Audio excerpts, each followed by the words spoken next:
remember a time, my friend, when I was so in love with comfort.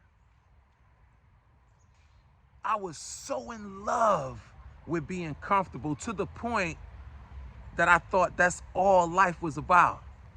Getting to a place of comfort and riding that comfort wave. I was so in love with being comfortable to the point where any mention or any possibility of a problem would terrify me. Can you relate, my friend? Have you ever been that way? I was so in love with comfort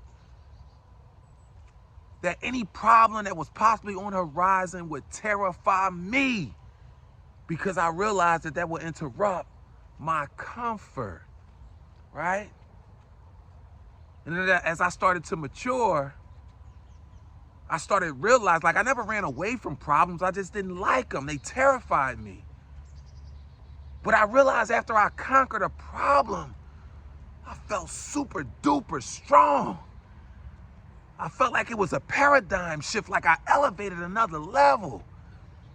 So for a while, it was a contrast. Like, I don't like the presentation of a problem stimulus because ultimately it created some unconditional responses, heart rate increasing, different, because I was terrified of it, right? I didn't like that, but then I liked the consequence of resolving the problem because I felt super duper empowered, right? But now I realize in life that it's all right to love comfort, but you just got to be comfortable about different things. See, now I love comfort, but my comfort range has changed tremendously. Like, I don't need external comfort. I can have a great meal with a nice book and I'll feel amazing. I feel like I'm at an amusement park. Or I can have a great in-depth conversation with someone else that vibrates high. Or I can have a conversation with somebody that don't vibrate high and I'm able to uplift and change their life and I feel super duper amazing. Nothing can compare to that. So what I realized when I was really terrified of problems, it was only because I loved external comfort. Almost like I was playing for the crowd. I wanted to be comfortable in the things that the world told me I should be comfortable in.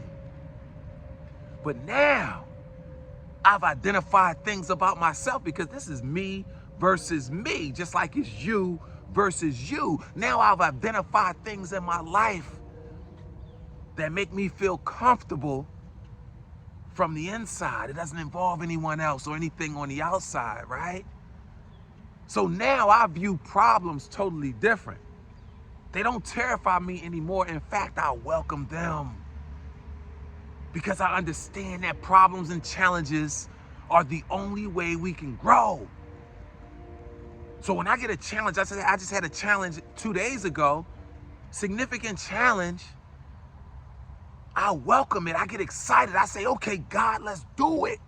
It seems like I don't have the answer now, but I can't wait until you bring me that answer. And I can't wait until I double down on this excellence, on this problem. And I can't wait to see how you elevate me, God, from this problem. And here's the thing, I'm not fronting. I'm not just using words on the outside. No, I felt that way on the inside. And as a result, God helped me to resolve that problem. And here come that feeling again. Super duper amazing, my friend. And I am here to tell you, my friend, stop being terrified of problems. Start welcoming those problems because problems are a natural part of life so that we don't get too comfortable with the external, so that we continue to build ourselves, to grow and develop on the inside, my friend. Problems are like elevators. Yes, they are. Problems are like elevators. See, when we attack our problems, and we overcome our problems, we attack them head on. We ask God to help us resolve those problems. We look forward to ending those problems. When we do that, those problems will take us higher, right? I told you problems are like elevators, right? However, when we ignore our problems, right? When we keep pushing our problems aside, we start wishing and hoping that for some magical reason, the problem will somehow disappear. Self-deception, right? Those problems will definitely take us lower, my friend. See, what I've learned, once I stopped being terrified of problems, what I learned is that problems are nothing more than growth opportunities. Problems are opportunities, but the growth is optional. It all comes down to how you handle that problem, right? If you cheat that problem, that lesson, then you're going to cheat the blessing. You're not going to get that super duper feel good at the end. In fact, you may not even resolve it. But if you handle that problem with diligence, my friend, with character, right, then you'll grow, right? Here's 3 reasons why you got to start viewing problems the right way, my friend. Number 1, here's the thing. All challenges, all problems, all pain, all relative, right? They all the same. They all come with the equal, if not greater blessing. Now, I just told you problems are a natural part of life to keep us from becoming too comfortable and too complacent, because when we're too comfortable and too complacent, we're not growing and developing. It's all about growth and develop so we can be our best selves, so we can serve at the greatest capacity, right? So all problems come with the equal, if not greater blessing, right? The problem comes free and easy, but you got to be patient. You got to fight long enough to secure the blessing, right? Because you're not just trying to survive the problem, you're trying to thrive as a result of the problem, my friend. And if you cheat that lesson, then you're going to cheat the blessing. So you got to know that. You got to always know that, my friend. And number 2, here's the thing. Challenges, problems, and pain is sent to help take us higher, but only after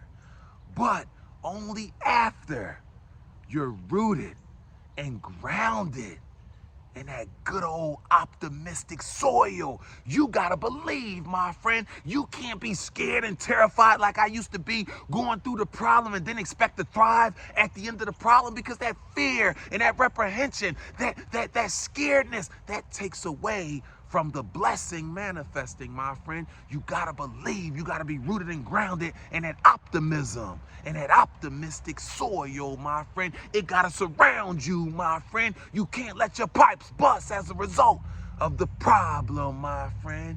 And then you'll feel super duper amazing and you'll elevate, my friend. And number 3, you gotta develop a greatness mindset. A mind bold enough to believe, right? That problems, challenges, that pain, right?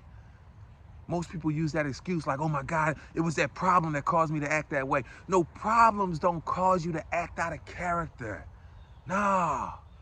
However, problems put your true character on display. So in other words, problems don't get you to act all crazy and out of character, like not your real self.